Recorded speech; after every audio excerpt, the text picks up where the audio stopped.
ஒரு காட்டு நடுவில் ஒரு பெரிய யானை நின்றுட்டு இருந்தது. 6 குருடர்கள், 6 பேருக்கும் கண் தெரியாது பாவம். அந்த யானை பகன், யானைன்னா என்னதுப்பா அப்படின்னு கேட்டான். அவங்ககிட்ட யானை பகன்னு தெரிஞ்சவா, இதோ கட்டி போட்டிருக்கேன்ப்பா யானை, நீங்களாம் அதை தொட்டு பார்த்து தெரிஞ்சுக்கோங்க, நான் அந்த பக்கத்தில் இருக்கிற குளத்தில் குளிச்சுட்டு வரேன் அப்படின்னு சொல்லிட்டு யானையை கட்டி போட்டு அந்த குருடர்களை கண் தெரியாதவளை யானைக்கு பக்கத்தில் நிறுத்திட்டு போயிட்டான். முதல் குருடன் வந்தான். யானையோட தும்பிக்கையை நல்லா தடவி பார்த்தான். யானை வளைஞ்சி நீண்டு கீழே ஒரு கை மாதிரி இருக்குது.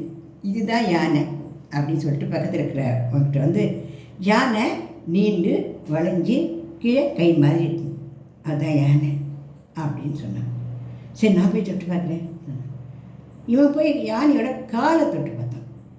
இவனுக்கு கண் தெரியாது இல்லையா யானை, அதனால் காலை தொட்டு பார்த்தா அது ஒரு தூண் மாதிரி, ஒரு கம்பம் மாதிரி இருந்தது. ஏன் போய் சொல்கிற? யானை எப்படி தெரியுமா இருக்குது? அப்படியே ஸ்ட்ரைட்டாக இருக்குது, அப்படியே ஸ்ட்ரைட்டாக இருக்குது. அது ஸ்ட்ரைட்டாக நம்ம என்ன பார்த்துருக்கோம், கம்பம்லாம் நம்ம பார்த்துக்கோம், கம்பம்லாம் நம்ம தொட்டு பார்த்துக்கோம் இல்லையா, அந்த மாதிரி இருக்குது. இல்லை, யானை வளைஞ்சி கை மாதிரி இருக்குது. இல்லை, யானை கம்பம் மாதிரி இருக்குது. இருங்க, நான் போய் தொட்டு பார்க்குறேன் சொல்லிட்டு 3வது குருடன் போனால் அந்த யானையோட தொப்பையை நல்லா தொட்டு பார்த்தேன். ஷவுராட்டம் இருக்குப்பா யானை. ஏன்பா இந்த வீணுக்கு சண்டை போடுறீங்க? ஒழுங்காக பார்க்க தெரியலன்னா ஏன் இந்த மாதிரி பண்ணுறங்க அப்படின்னா, ஷவுராட்டுங்க, நீ தான் போய் சொல்கிற. 4வது போனோம், யானையோட காதுகளை தொட்டு பார்த்தோம். முறம் மாதிரி இருக்குப்பா யானை, அசல் முறம் தான். முறம் எப்படி பெருசாக ஆரம்பிச்சிட்டு தான் குழிஞ்சி வருவான். அப்போ எப்படி தான் அந்த யானை, இதுதான் யானை அப்படின்னு. 5வது கூட போனால் அந்த வாழை தொட்டுப்பார். நீங்கள் சொன்ன எது மாதிரியும் இல்லை யானை, எல்லாம் போய் சொல்கிறீங்க. அது வெறும் கயிறு மாதிரி இருக்குது. அந்த கயிறு மாதிரியா? எல்லா குருடனுமே ஆச்சரியப்பட்டான். ஏன்னா அவள் பார்த்து எது மாதிரியும் அந்த யானை இல்லை. அப்புறம் 6வது திருடன் போனான். அந்த 6வது திருடன் அந்த யானையுடைய நெத்தியை தொட்டு பார்த்தா. அது என்னமோ அவனுக்கு வர சொல்கிறோன்னு என்னமோ போல தெரிஞ்சு, எனக்கு யானை எப்படி இருக்குன்னு சொல்ல தெரியல, யானை மொத்தத்தில் நீங்கள் சொன்ன எது மாதிரி இல்லை அப்படின்னு சொல்லிட்டு இருந்தான். இப்போ குளிக்க போன அந்த பாகன் வந்தான். நீங்களே சொல்லுங்கள் சார், யானை இப்படி தானே இருக்குது, நீளக இருக்குது, கீழே கை மாதிரி இருக்குது, இது தானே யானை கேட்டான். அவளும் அவன் வாழ்த்த உறுதியாக சொல்லி கேட்டுருக்கான். அப்போ தான் அவன் சொன்னான், இல்லைப்பா, நீங்கள் யானையை மொத்தம் நீங்கள் தொட்டு பார்க்கல, நான் தான் தப்பு பண்ணிட்டேன், யானையை தொட்டு பாருங்கன்னு சொன்னால் நீங்கள் உங்களுக்கு எப்படி தெரியும் அப்படின்னு சொல்லி ஒருத்தர் ஒரு குருடை தான் அழைச்சிட்டு போய் தலை, காது, தொப்பை, கால்கள், வால், தலை, முதுகு எல்லாத்தையும் தடவி காமிச்சு, இது மொத்தம் சேர்ந்தது தான் யானை சொல்லி கொடுத்தான். அப்படிங்களா, மொத்தம் பார்க்கலையா அப்படின்ட்டு அவள் எல்லாருமே இப்போது யானையை பற்றி தெரிஞ்சுட்டான்னு ஒரு கதை. அது சின்ன வயசில் நம்ம படித்த கதை தானே. இதை மாதிரி தான் வாழ்க்கையில் நாம் யார்கிட்டையும் எந்த குறையும் சொன்னாலும் அவள் என்ன பண்ணியிருப்பா, அவள் எந்த கோணத்தில் அதை பார்த்துருந்தாலும் அந்த கோணத்தை தான் அவள் நமக்கு சொல்லி தருவாள். அந்த கோணம் நமக்கு சரிப்படுமா அப்படின்னா சரிப்படாது. ஏன்னா அவள் பார்த்தது வேறு கோணத்தில் பார்த்துருக்கா. அவளுடைய கவலைக்கு அந்த வழி கரெக்டாக இருந்திருக்கும். நம்மளுடைய கோணத்துலேருந்து பார்க்கச்சா நம்ம வழி அது கரெக்டாக இருக்காது. அதனால் ஒருத்தருக்கு ஒருத்தர் கவலையை சொல்லி அதுக்கு ஒரு தீர்வை கண்டுபிடிச்சிக்கிறதுன்றது உண்மையில் முடியாது. அதனால் இந்த கவலைக்கு இந்த தீர்வு, இந்த கவலைக்கு இது பண்ணு அப்படின்னு யாரும் ஒன்றும் முழுசாக சொல்லிட முடியாது.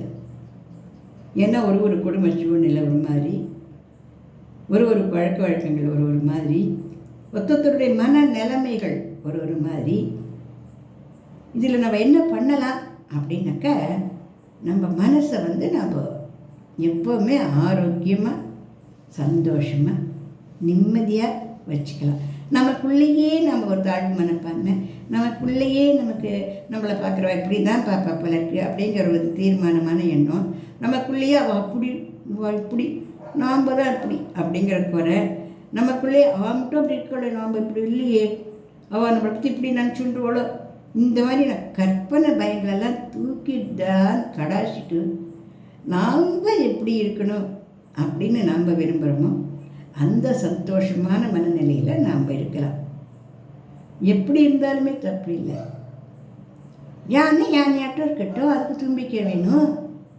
குதிரைக்கு தும்பிக்கை வேணும்னா குதிரைக்கு தும்பிக்கை இல்லையேன்னு யாராவது கேள்வி பண்ணுவாளா?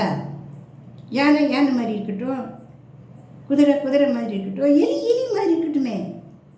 அதுக்கு இருக்கிற சுறுசுறுப்பும் அதுக்கு இருக்கிற உணவுக்கும் பழக்கமும், அதுக்கு பெரிய மலையை ஒன்றுனா அது பட்டுக்க 4 எலி சேர்ந்தால் மலையை குடஞ்சி எடுத்துப்படும். அதுக்குண்டான திறமையும் வேறு இருக்காது வருமா? அதனால் நம்ம எல்லாருமே திறமை வாய்ந்தவா, நம்ம எல்லாருமே வசதி, நம்ம எல்லாருக்குமே எல்லாமே தெரியும், யாருக்குமே எதுவுமே தெரியாதுன்றது கிடையாது. அப்படி இருக்கிற அந்த தன்னம்பிக்கையும் அந்த மனசு நிம்மதியும் அந்த சந்தோஷத்தையும் நம்ம நிறைய நம்ம மனசுக்கு கொடுத்துட்டே இருக்கணும். நம்ம வசதி அப்படின்னு நாம் நம்மளை நிறைய மதிக்கணும். நம்மளை மற்றவா என்னத்துக்கு மதிக்கணும்? மற்றவாகிட்ட நம்ம என்னத்துக்கு நம்ம சந்தோஷத்தையும் வருத்தத்தையும் தாராவத்தை கொடுத்துடணும். நீங்கள் எப்படி சொல்கிறது பார்த்தா நான்ன்ற மாதிரி இல்லை. நம்ம மனசு நிறைய சந்தோஷத்தையும் நம்ம மனசு நிறைய உற்சாகத்தையும் வச்சுட்டோம்னாக்க நம்ம எல்லாத்தையுமே கொஞ்சம் சந்தோஷமாகவே பார்க்க ஆரம்பிப்போம்.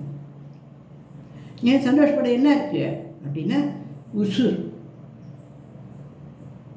இன்னும் உசுரோட சந்தோஷமா அப்படின்னு கேட்காதுங்க. கொரோனாவில் இருந்து போனவளை கேட்டால் தெரியும், அந்த ஆக்சிஜன் கிடைக்காது எத்தனை பேர் சேர்த்து போனேன் இல்லையா? உயிரோடு இருக்கிறது பெரிய சந்தோஷம். உயிரோடு இருக்கிறது பெரிய சந்தோஷம். நம்ம தன்னம்பிக்கையோடு இருக்கிறது அதை விட சந்தோஷம்.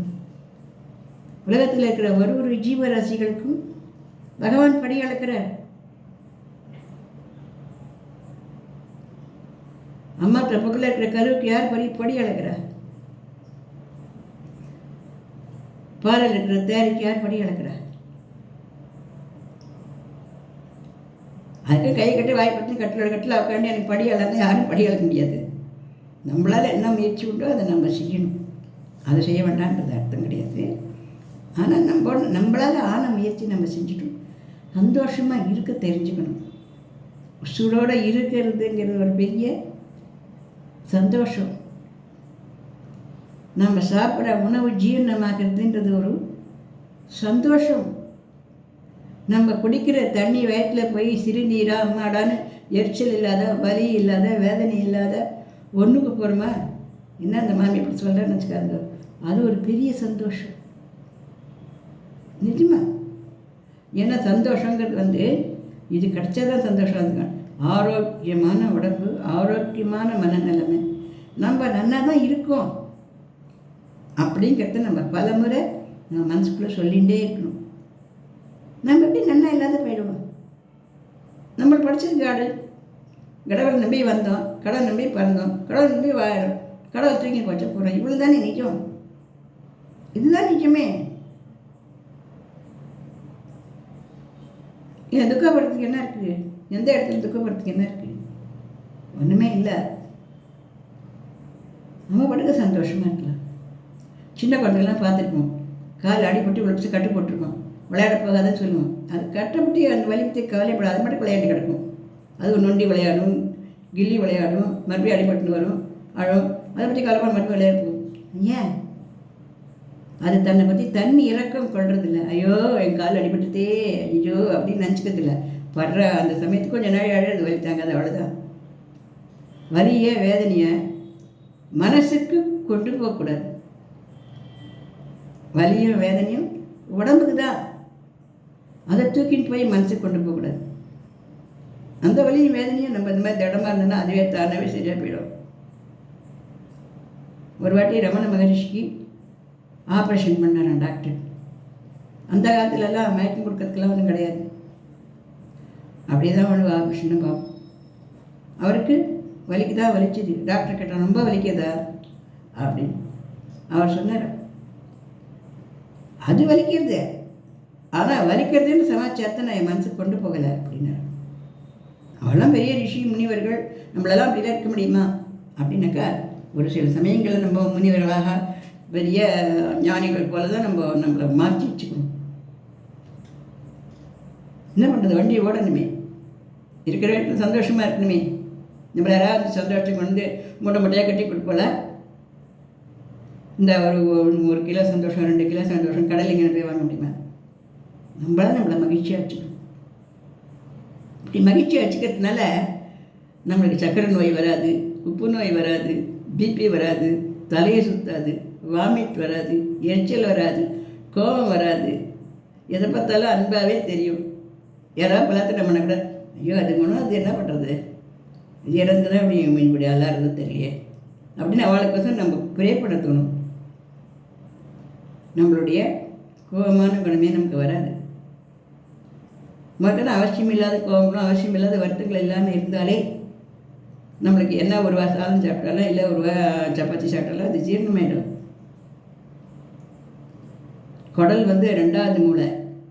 அந்த குடல் நல்லபடியாக இருந்து அது பாட்டுக்கு ஏதோ போட்டதை செரித்து ஏதோ கழிவை வெளியில் தள்ளி நிம்மதியாக இருந்தாலே நம்ம நிம்மதியாக இருப்போம். இதை பண்ண விட தடுக்கிறது நம்மளுடைய மனசு. அதில் வர வேதனை, அதில் வர துக்கம். ஐயோ பிள்ளை சோத்தை தின்றனே, ஐயோ பொண்ணு சோத்தை தின்றனே.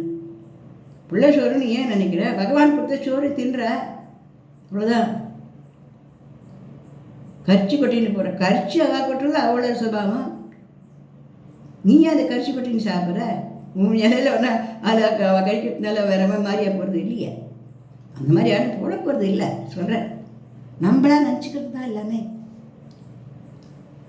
நான் போய் சேர்றேன்னு நம்ம போய் சேர்ந்துட முடியுமா? நம்ம இஷ்டமான ஏதாவது போய் சேர்னா வா வா அப்படின்னு நினைக்க போகிறாங்க. அது எத்தனை எடுத்துன்னு கிடக்குமோ, எத்தனை இப்போ சந்தோஷமாக இருக்கணுமோ, எப்படி நம்ம சாகுறதோ அப்படி தான் நம்ம சாக போகிறோம். தெரியுதா? யாராச்சும் ஆம்படியான முழுங்கிட்டா அப்படின்னு ஆம்படியான போய் முழுங்க முடியுமா? அவ்வளோ பெரிய மனுஷனை யாராலும் வாயை வச்சு முழுங்க முடியுமா? என்னமோ ஆம்படியான முழுங்கினா, குண்டாட்டி முழுங்கினா, பெரிய தலை வச்சு சின்னது ஏன் போச்சு, இந்த பெருசு தொலைஞ்சிருக்கலாம். இதெல்லாம் நம்ம தொலைகிறதோ, நம்ம போகிறதோ, நம்ம இருக்கிறதோ, நம்ம வாழறதோ நம்ம கையில் இல்லை. நம்ம மனசை சந்தோஷமாக வச்சுக்கிறது மட்டும் நம்ம கையில் இருக்குது. மனது நிறைஞ்சிருந்தா மற்றதும் நிறைஞ்சிருக்கும். ஆசைகள் எங்கே குறையிறதோ அங்கே மனசு நிறைஞ்சிடும். எதுக்கு பேராசை? பேராசைனால தான் நம்ம எல்லோரும் கஷ்டப்படுறோம். நானும் நீங்களும் அப்படி இடத்துல யார் பேராசைப்படுறோம் அவள் ஐயா. ஆனால் பேராசை, பெரிய கோபம், ஆத்திரம், அப்படியோ நான் பாவம், என்ன பாவம் நீ, உனக்கு காட் இருக்கு, என்ன பாவம் நீ என்ன கேட்க போனால் நம்ம மனசு நிறைஞ்சு சந்தோஷம் பண்ணோம்னா நம்ம நிறைய பசிக்காது, நம்ம நிறைய தாகம் இருக்காது, நமக்கு நிறைய தூக்கம் வராது. அளவோட பசிக்கும், அளவோட தாகம் இருக்கும், அளவோட தூக்கம் வரும். சில பேர் ஓன்னு கற்றுட்டு எரிசல் போட்டு போய் படிக்க தட்டு நிறைய வச்சுட்டு கொட்டிப்பா. ஏன்னா அது சாதமாது சாப்பிடாது இல்லை, அந்த வேதனை சோறு. நோய் இல்லாத நம்ம வாழணும்னா மனசை சந்தோஷமாக வச்சுக்கணும். யார் கொடுத்தும் நமக்கு சந்தோஷம் வராது. சந்தோஷம் வெளியே எங்கேயோ இல்லை. சந்தோஷன்றது இந்த மனசில் இருக்குது. நம்ம குறைஞ்சி போயிட்டோம், நம்ம இல்லாமல் போயிடணும், நம்ம ஒழிஞ்சு போயிடணும், இந்த மாதிரியான எண்ணமெல்லாம் நமக்கு துக்கத்தை கொடுக்கும். அந்த துக்கம் கொடுக்கும்போது என்னாகும், நான் தானே துக்கப்பட்டு இருக்கேன், கொஞ்சம் எரிச்சலாக கொடுக்கும். ஏன் எனக்கு இந்த மாதிரி ஒரு வாழ்க்கை, எல்லோரும் இன்னும் நல்லா கொட்டிட்டு நல்லா இருக்கணும், நான் மட்டும் உப்பு இல்லாத காரம் இல்லாத தின்னுட்டு குழப்பான்னு வாழ்ந்துருக்கேன். சாகம் இல்லாத வாழணும் இல்லை, நம்ம எரிச்சல் வரும். இந்த எரிச்சலுக்கு அப்புறம் என்ன பண்ணுவோம், அடுத்த போல போய் நோண்ட சொல்லணும், கோச்சுக்க சொல்லணும். காரணமெல்லாம் அடுத்த கோவம் வரும். அந்த கோவம் என்ன வரும், சிறுநீரகத்தை பாதிக்கும், நுரையீரலை பாதிக்கும். அப்புறம் என்ன பண்ணோம், நம்மளால் மூச்சு விட முடியாது, நம்மளால் போக முடியாது, நம்மளால் போக முடியாது, நம்மளை யாராவது பார்த்துக்க மாட்டாங்களா, நீங்கள் ஏக்கம் வரும். அடுத்தது நம்மளை யார் பார்த்துக்கணும், நம்மளை நம்ம தான் பார்த்துக்கணும்.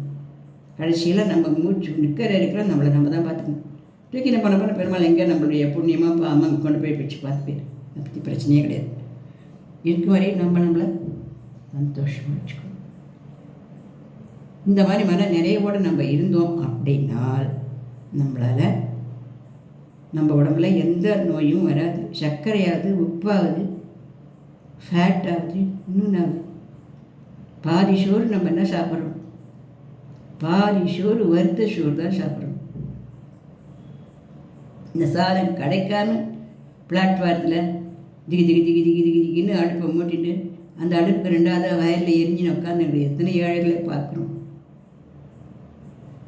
ஒரு வெள்ளிக்கிழமை சுட்டு தரப்படலாமா நான் பார்த்துக்கிறேன். 8 குழந்தைகளை பார்க்குறோம். சட்டை கூட போடாமல் அவனை கிடையாது. அது கீழே சொக்காயை போடணும்னு தெரியல, மேலே சொக்காயை போட்டுக்கணும்னு தெரியல, சொக்காயும் இல்லை, ஒன்றும் இல்லை. கொத்துறது, இன்னொன்று கொத்துறது. அந்த வெள்ளிக்கிழமை சுட்டு அந்த மாதிரி தரமாட்டாலும் அது பெரிய சொர்க்கமாக பார்த்துட்டு இருக்குல்லையா அந்த குழந்தைகள், அந்த ஏழை இல்லையா? நம்ம அப்படியே இருக்கோம். நமக்கு ஒரு வீடு இருக்குது, ஏதோ வந்து பூந்துக்கிறதுக்கு ஒரு வாசல் இருக்குது. வேலைக்கு நம்ம உடம்புக்கு என்ன தேவையோ அந்த சோறோ அந்த தண்ணியோ இல்லை அந்த கோதுமையோ இல்லை அந்த கூழோ ஏதோ ஒன்று இருக்குது. இந்த பொண்ணு கீழே வந்த முன்னே ஏற்றின்னு போய் ஆஸ்பத்திரிக்கு ஏற்றின்னு போகிறதுக்கு ஏதோ ஒரு உறவு இருக்குது. இல்லை அந்த பக்கத்தில் கூட்டு ஒரு ஆட்டோவில் ஏண்டு டாக்டர் போகிறதுக்கு அது காசு இருக்குது. ஏதோ ஒன்று இருக்குது தானே இருக்குது. ஒன்றும் இல்லாத போயிலையே நம்ம யாருக்குமே எதுவுமே. மனசில் துக்க உணர்வே வரக்கூடாது. நான் தானே துக்கப்பட்டு இருக்கேன், இதனால் யாருக்கு என்ன அப்படின்னு கேட்டோம்னா நாம் துக்கப்படுறது அந்த வீட்டில் இருக்கிற அத்தனை பேருக்கும் துக்கம் தாக்கும். எதிரும் வர எண்ணங்களாக நமக்கு தோன்றது வீட்டையே அழிக்கும். எங்கேயான ஒரு மூலையில் உட்காந்துட்டு ஒரு வயசானவளோ இல்லை வந்து உடம்பு செய்யலாதோ புலம்பிட்டு இருந்தான்னா அந்த புலம்பை அந்த வீட்டுக்கே ஆகாது. நம்ம தான் கஷ்டப்பட்டுட்டு இருக்கோம். யாருக்கு என்னை பற்றி என்ன அக்கறை அப்படின்ற வார்த்தையாக இருக்கக்கூடாது. யாருக்கு உன்னை பற்றி அக்கறை வரணும்? உன்னை பற்றி அக்கறை உனக்கு தான் வரணும். வேறு யாரும் நம்பி பண்ணணும் இல்லை போச்சு எல்லாரையும் கூட்டிகிட்டு போயிட்டு போடுமா. தனியாக வந்தோம், தனியாக போகணும். ஆறு வரப்போம். இருக்கிற அந்த உடல் நமக்கு கடவுள் கொடுத்தது. அந்த வயிற்றுக்கு சோத்தை போடணும், அந்த உடம்புக்கு மாத்திரை கொடுக்கணும். இருக்கிற ஆட்கிட்ட 4 பேர்ட்ட அன்பாக பாசமாக என்ன ஏதுன்னு கேட்கணும். கஷ்டம் சொன்னான்னா அப்படியாப்பான்னு கேட்கணும். உனக்கு அது கஷ்டம் இல்லாமல் இருக்கலாம். நீ எவ்வளோத்தையோ பார்த்து முழுங்கிருக்கலாம். மலைமொழிகி மகாதேவனுக்கு கதவை பார்த்தா அப்பலாமா இருக்கலாம். ஆனால் கதவை முழுங்குறவளுக்கு இப்படி தான் அவள் கதவை முழுங்குறா. அவளுக்கு எப்படி இருக்கும்? மலையை முழுங்குற மாதிரி தான் வேதனையாக இருக்கும். முடிஞ்சால் அதில் சொல்லுமா, இல்லையா அமைதியாக கடவுளை வேண்டிப்போம், அவள் கஷ்டம் தீருமா, அவ்வளோதான். இப்படி நம்ம மனசை சந்தோஷமாக வச்சுக்கலாமா? இதை கொஞ்சம் பெரிய கட்டுரையாக இருந்தாலுமே கூட நம்ம எல்லாருக்கும் நிறைய ஆறுதலையும் நிறைய மன சந்தோஷத்தையும் கொடுக்கும். நம்ம எல்லோரும் சந்தோஷமாக இந்த உலகத்தில் வாழறதுக்கு வந்து பிறந்திருக்கோம். இயற்கை காட்சிகள்லாம் நமக்கு சந்தோஷம் கொடுக்கும். 2 புறா இன்னைக்கு சண்டை போட்டு பார்த்துருக்குமா? 2 காக்கா எங்கேனா ஒன்றுக்கு ஒன்று கொத்தி குளறி பண்ணியிருக்குதா?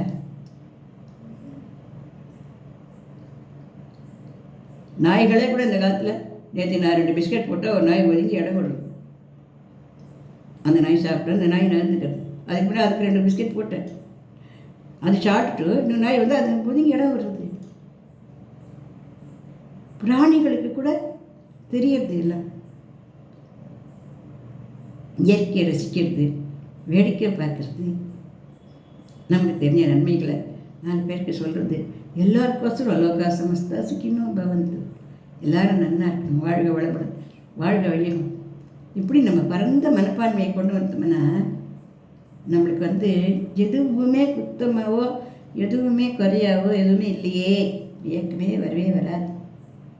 நம்ம பெருந்தன்மையை பெருசாக நம்மளை ஆக்கிக்கணும். ஒரு மரம் இருந்தால் அது கீழே போய் இருந்தால் பெருசாக தெரியும். 5 மாடிக்கு போய் கீழே எட்டி பார்த்தா அது குட்டியும் தெரியறதில்ல. நம்ம கவலையில் அந்த மாதிரி சின்னதாக நம்ம பார்க்க தெரிஞ்சுக்கணும். எந்த கவலையுமே நிரந்தரமே இல்லை, தற்காலிகம்தான். இந்த கவலை இப்போ வரும்போது பெருசாக தெரியும், அவ்வளோதான். கொஞ்ச நாளைக்குலாம் அது சாதாரண சின்ன கவலையாக போகும். அதனால் எல்லோரும் சந்தோஷமாக இருப்போம். இது கொஞ்சம் பெரிய கட்டுரையாக இருந்தால் கூட எல்லோரும் குறவையோடு கேளுங்க. சப்ஸ்கிரைப் கொடுங்க, லைக் பண்ணுங்க, கமெண்ட் பண்ணுங்க. நன்றி, வணக்கம்.